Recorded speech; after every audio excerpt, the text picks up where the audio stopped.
Welcome to Reread. Today I'm going through the Farlander papers by Russell DeMaria. This is from the X-Wing Special Edition version of the game, or you could get a different version of this if you bought the X-Wing Strategy Guide. Now, in the editor's notes of the Strategy Guide, he informs the reader this is not an exact copy of the Farlander papers that was only available in the Special Edition. He said, however, if you got this, we've added more. And basically what the more is more extra missions and more about how to play the game while you're reading along. He said that he wanted to do something that would make, the instruction manual a lot more fun and interactive and immersive. Immerse them in with the theme of stuff instead of just like giving them a bunch of info. Because people usually don't read that kind of stuff anyway, but if you put it in the form of a story, which was a great idea by himself. And rereading this, it's really good. It's really, for what it is, Russell DeMaria did a great job.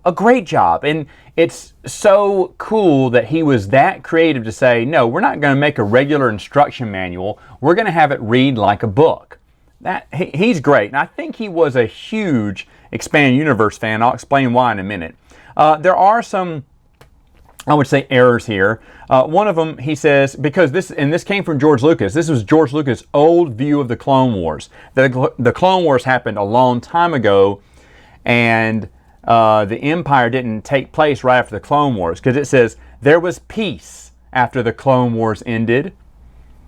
I guess, but that's because the Empire rose. But then they said they kind of make it sound like after the Clone Wars was when the Emperor or Senator Palpatine started rising to power after the Clone Wars happened. In a way he did, and he did it exactly the way that they stated in the introduction. Mon Mothma is basically giving a speech, trying to rally some troops. And of course, on this planet, I think it's Agumar, and of course that's where Kean Farlander's listening to her and going, yeah.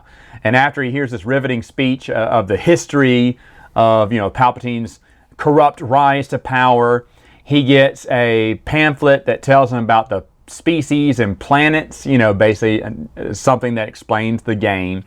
And then later on, he joins the Rebel Alliance and he gets a handbook which explains some of the ships in the Rebel Alliance. And after his first mission, he gets some secret documents about all the Empire ships and schismatics and what they can do and things to watch out for.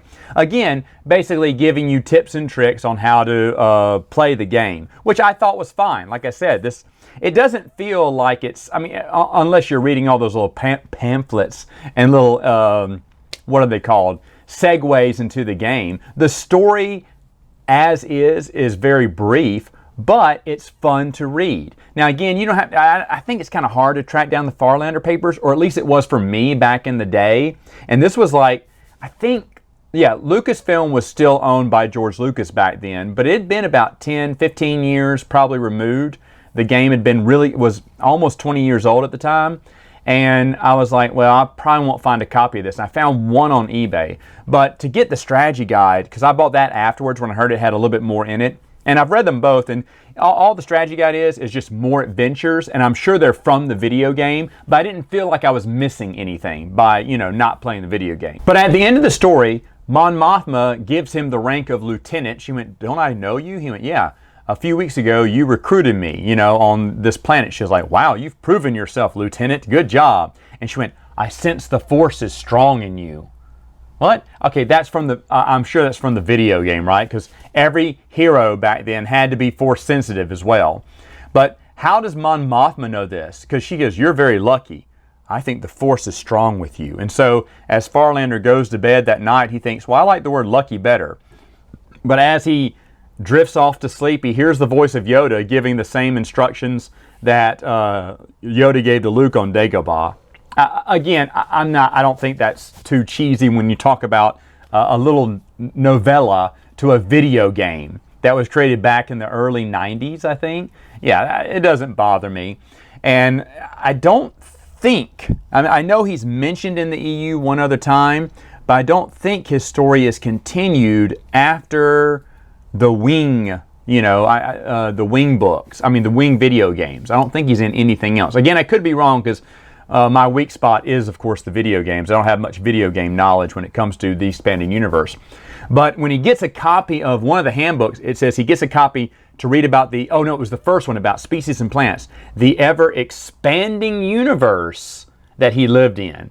And that's why I think Russell DeMaria was a big, or DeMaria, was a big expanding universe fan, because he used that terminology to explain, you know, basically the book that you're reading right now. Now, does it make any other connections to the EU? No, generally speaking, it doesn't. But it's still a wonderful little story, and I enjoyed rereading it once again. It's why we do these things, right? All right, folks, I'll see you next time.